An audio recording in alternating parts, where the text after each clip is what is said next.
में फंसा हुआ है जो निकाल सकते हैं, और वो आप सब आज जो पाकिस्तान के वकला है। तो मैं सबसे पहले 3-4 फेजेस में बात करूंगा। पहली चीज कि जो पाकिस्तान का आज क्राइसिस है, अगर आप किसी इकोनॉमिस्ट से पूछ लें, किसी जो पॉलिटिकल इकोनॉमी समझता है उससे पूछ लें, इस मुल्क की तारीख में इतना बड़ा क्राइसिस नहीं आया जो आज आ चुका है।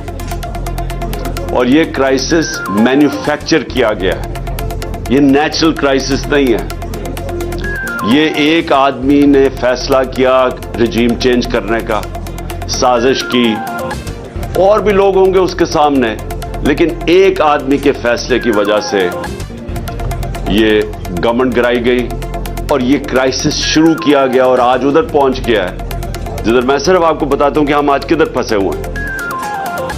आज ये जो इक्तदार में बैठे हुए हैं ये सब फेल हो चुके हैं, क्योंकि इस वक्त इनके पास कोई हल नहीं रह गया कि माइशत को ठीक कैसे करना है। सब ने उम्मीद लगाई हुई है कि किसी तरह कहीं सऊदी अरेबिया से पैसे मिल जाएं, या हमें कोई चाइना पैसे दे दे, या हम सैलाब को बेचें और किसी तरह सैलाब से पैसा ले लें। सारे भागे गए क्लाइमेट चेंज की कॉन्फ्रेंस जिनीवा में, और कोशिश सब ने की कि किसी तरह वो हम कहें जी हम क्लाइमेट में मुतासर, आप पैसे दे दें। कोई पैसे देने के लिए तैयार नहीं है।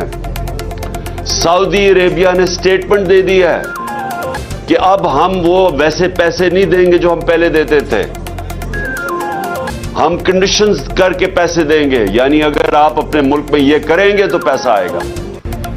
तो सारे जितने 8 महीने में दुनिया के चक्कर लगा लिए हैं, कभी इतने मैंने 3.5 साल में इतने दौरे नहीं किए जितने शहबाज शरीफ ने ये 8-9 महीने में कर लिए हैं। और बिलावल जरदारी तो कभी पाकिस्तान में मिलता ही नहीं है, वो सारा वक्त दुनिया के चक्कर लगा रहा है, कोई पैसे नहीं दे रहा। सो मैं जो आपसे आज बात करना चाहता हूं, पाकिस्तान किधर फंस गया। जो मुकदमा बनाया गया है वो ये है कि आपने इलेक्शन कमीशन की तौहीन की, जो बगावत है। इलेक्शन कमीशन के रवैये हैं और कहते हैं कि हमें आप तनकीद भी ना करें, और इस मुल्क में जो बगावत है वो तो फर्ज है। 22 करोड़ लोग इस मुल्क में निकलें और बगावत करें इस निज़ाम से, वरना आपके बच्चे भी इसी निज़ाम में पिस जाएंगे। आज इमरान खान तहरीक इंसाफ आपके हकूक के लिए खड़ी है, हम लोग जेलों में जा रहे हैं, ये खटखड़ियां हमारा जेवर है, कोई मसला नहीं है। हम इनके साथ इंशाअल्लाह ताला आजमाइशों में पूरा उतरेंगे, लेकिन ये आवाम का फर्ज है कि वो निकलें और इस निज़ाम को बदलने के लिए अपना हिस्सा डालें। जो मुकदमा बनाया, लेकिन पाकिस्तान आहिस्ता आहिस्ता डूबता गिरता आज इधर पहुंच गया है हमें आप तनकीद भी ना कि हमारे पास इस मुल्क की तारीख के सबसे कम रिजर्व रह गए। 22 करोड़ लोग हम उधर खड़े हैं जिधर आज दुनिया प्रेडिक्ट कर रही है कि पाकिस्तान में श्रीलंका का सिचुएशन आने लगा है।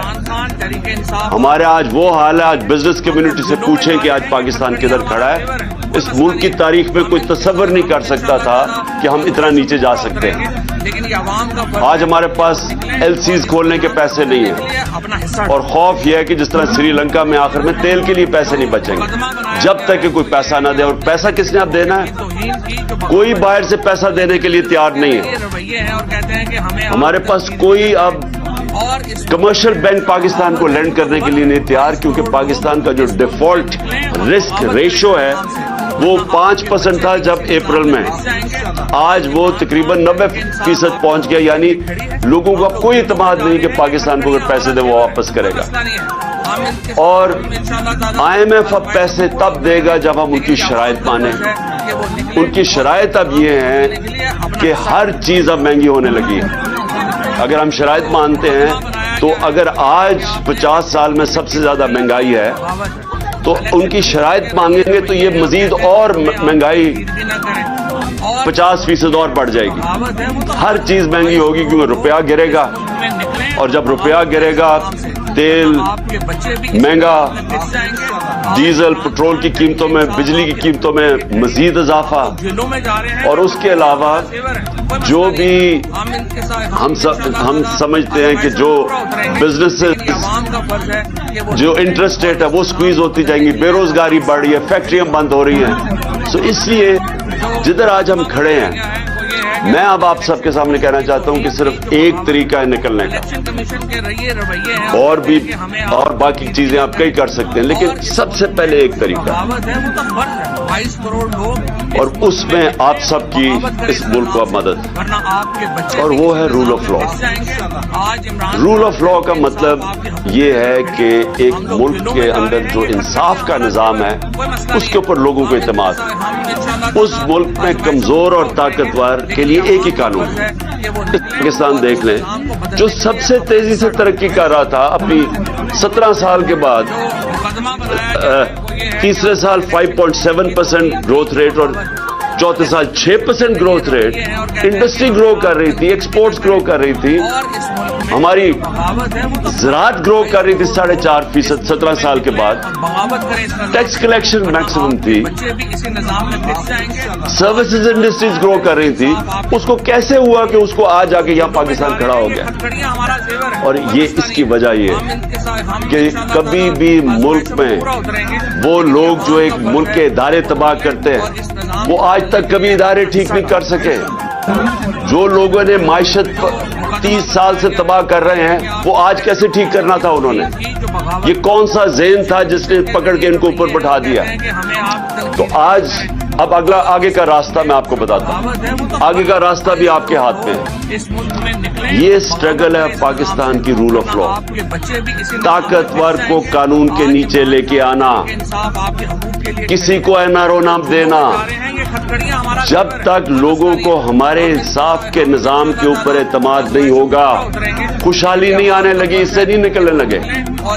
और मैं आज आपको कहूं, क्योंकि मैं सबसे बेहतर बैरून मुल्क पाकिस्तानी को जानता हूं, सबसे ज्यादा उन्होंने मेरी मदद क्रिकेट के जमाने से उनको जानता हूं। उसके बाद जब शौकत खान अब बनाए तो उन्होंने सबसे ज्यादा मदद की, नमल यूनिवर्सिटी तो उन्होंने मदद की, अभी सैलाब के लिए पैसे इकट्ठे किए तो आधा पैसा उधर से आया, आधा इसलिए नहीं आ सका क्योंकि सिस्टम नहीं था हमारे पास वो पैसे रिपैट्रिएट करने का, नहीं तो इससे भी ज्यादा आना था। और